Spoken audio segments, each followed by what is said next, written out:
to talk about the way that the toxic relationship has sort of been rebranded and reformatted for a TikTok space.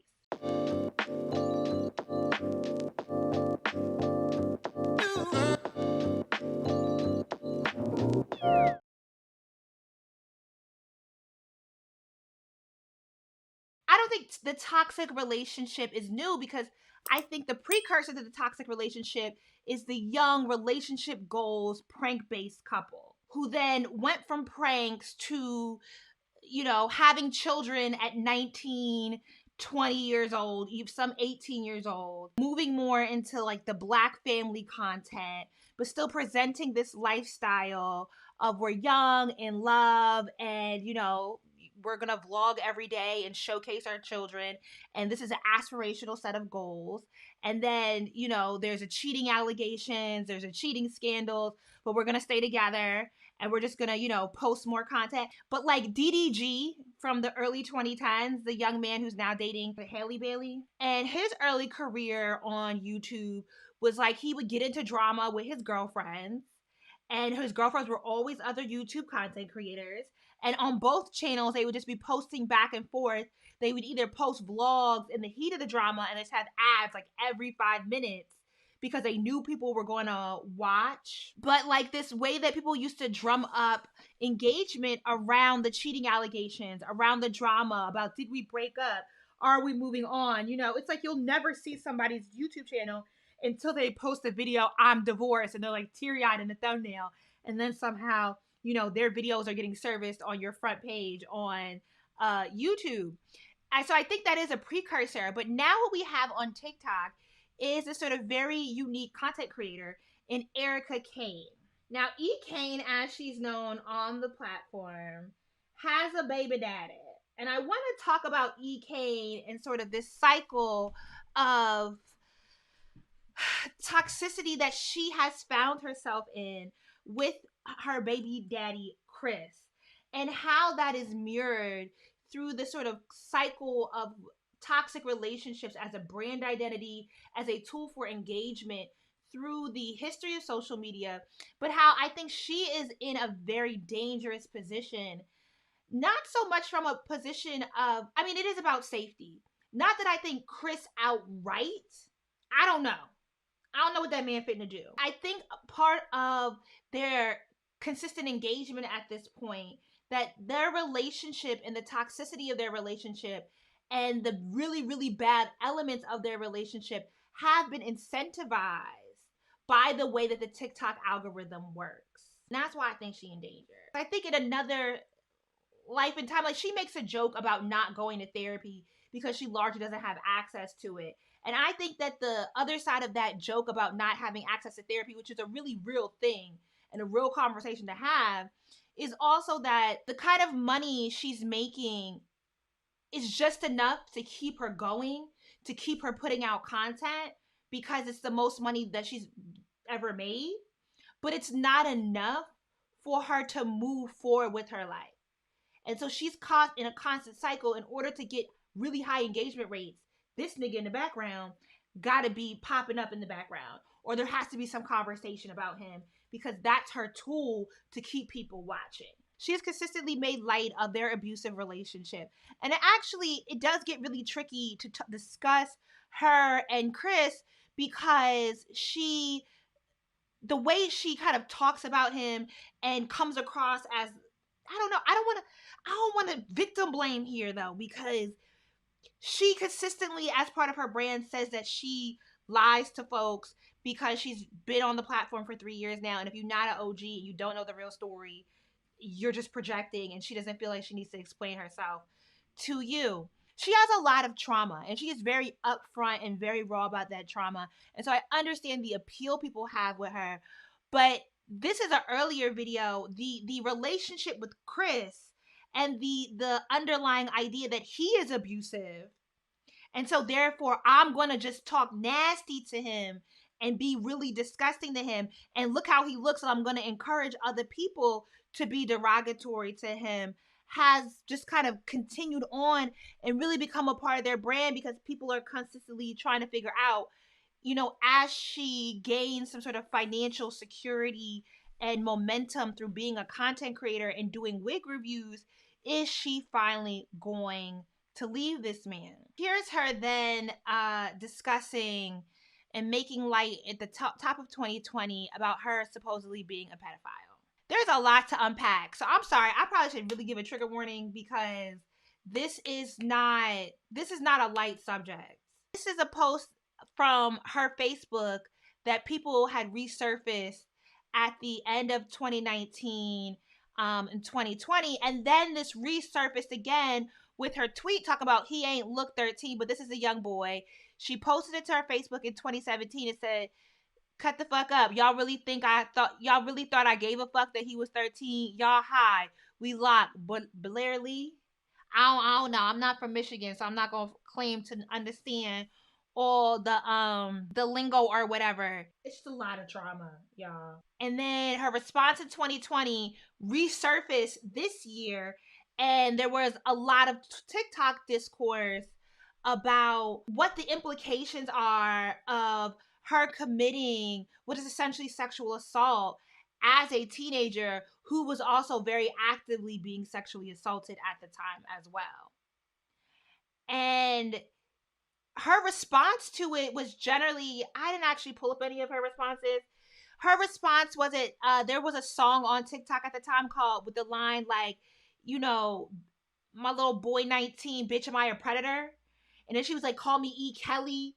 She was trying to like laugh it off, but you could tell that this was really bothering her, that the way people were making the accusations this year and the discourse that was happening around her really had her a little worried.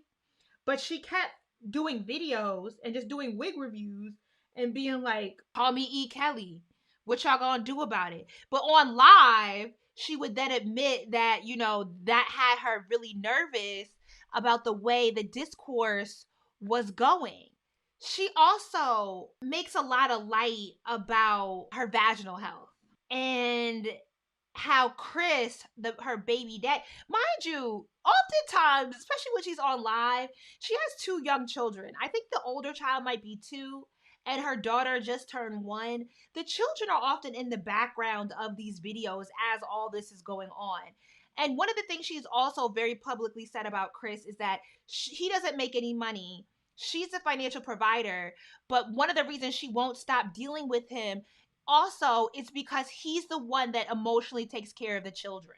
Which then, when people in response call her a bad mother, obviously she's going to be defensive about it. She's always talking about other men that she's sleeping with. She recently, this year, took a flight to Jacksonville to hook up with a 19-year-old. How do you continue to make money when the money you're making is so fraught?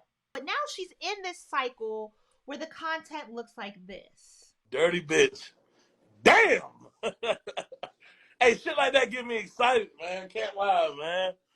She agitates the hell out of this man. He got problems. He got real big problems.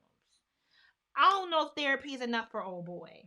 But basically, she will talk so much about him being a bum, being a loser, that she is the one saving him, that she is the one that does everything, that she is the one that has the money. And then she gets these outrage pieces. Then this makes people want to continue watching because then they're surprised when they see them together. Like that video is from August of last year. And then, right after it, she'll be in the background with him on his live. I would love for somebody who is much more versed in the psychology of abusive relationships to really talk about the dynamic that is happening here. Because as Amber is saying, this is kind of standard for them, right? That they have a blow up. She will on camera show fear. I don't know. To me, and I'm saying this as a very untrained, unqualified person, it happens so often that you then start to question, is she performing her fear because it plays into like the engagement and the views because the man is right back at her house the very next day. I don't know what the psychology of, and it's not even that he's back at the house. She's broadcasting it on social media. And the only thing I can think of from the viewpoint that I have that is not trained in the psychology of these things and the mental health aspects of it, and I do not have a lot of experience with abusive couples. And I will say the amount of knowledge that I do have on this is that there's no equal abuse in a relationship, right? There's always a power dynamic that is skewed, that creates the abuse on one side, and it's reciprocated. It might be reciprocated by the victim of the abuse, but there is no such thing as equal abuse in a relationship, right? They both can't be the abusers. E. Kane is doing wig reviews. She's just in an exploitive cycle on top of an exploitive cycle, right? TikTok is exploitive unto itself. Her relationship is exploited unto itself. And then her ability to make money that's outside of the creator fund is largely derived from wig reviews. Wig reviews notoriously pay very, very little, right? They're stuck in this cycle where there's no long-term view or strategy on how to derive success from this outside of what they currently are getting. So it's the little bit of wig review money she's getting. It's a little bit of AdSense and stream, or not AdSense, but Creator Fund and YouTube and Spotify stream coins that Chris might be getting. I really don't understand how Chris is deriving any real income from it, but I think there has to be a conversation happening in the background where she said, well, as long as you do this, I can financially provide for the kids. So come on, do it with me. And I know they're making money because part of the reason why she sits on live all day is because if you're not making money from the creator fund, when you're on live and people send you hats or like flowers or those, like, to do any sort of interaction outside of leaving a comment and a heart, people have to buy things. And you get part of that revenue from a live. So it incentivizes, again, people to stay on this app. But I think they like the original people that really started off with this sort of using toxic elements of a relationship to brand and build their brand are the Ace family. Now, I'm going to tell y'all off rip. This is all research for me, because I had never heard of the Ace family until they started getting called out for how much toxic content they were putting up and how they were using outrage. Like I know they did some sort of conference and like there was nothing, it was bad. And then they did a basketball game, also bad. Like nobody showed up. They sold tickets, people were not getting their return on the tickets. But people are constantly engaging with them and buying into their brand. They're a very, very young couple. They now have 3 children, but they do all the aesthetics of wealth, the big house, the luxury vehicles. So I do think there is this thread that has informed content creators that there is an incentive and there's a line of success. And even if they see that success might not be lifelong, here's an article from this year on the Ace family, that even if they see these creators constantly run into problems, these creators have been around they got an 8-10 year run. And so for someone coming from a very traumatic background like E. Kane, I do think there's just so many more incentives to keep up the toxicity than to sit down and think about their brand and think about where they're really going and who they want to be and have that really hard strategy meeting with themselves and somebody that they trust. There's really not, the Ace family's been around since 2016. That's a 6-year run of making millions of dollars. I think a lot of people will look at that and say, I'll take that 5 years, even if it means at the end that there's going to be some like public criticism of me. I would rather be crying in the Bugatti than crying in, the hood public housing that I currently live in. Come on over to the Patreon, patreon.com/Jouelzy. It's where I do all my live streaming.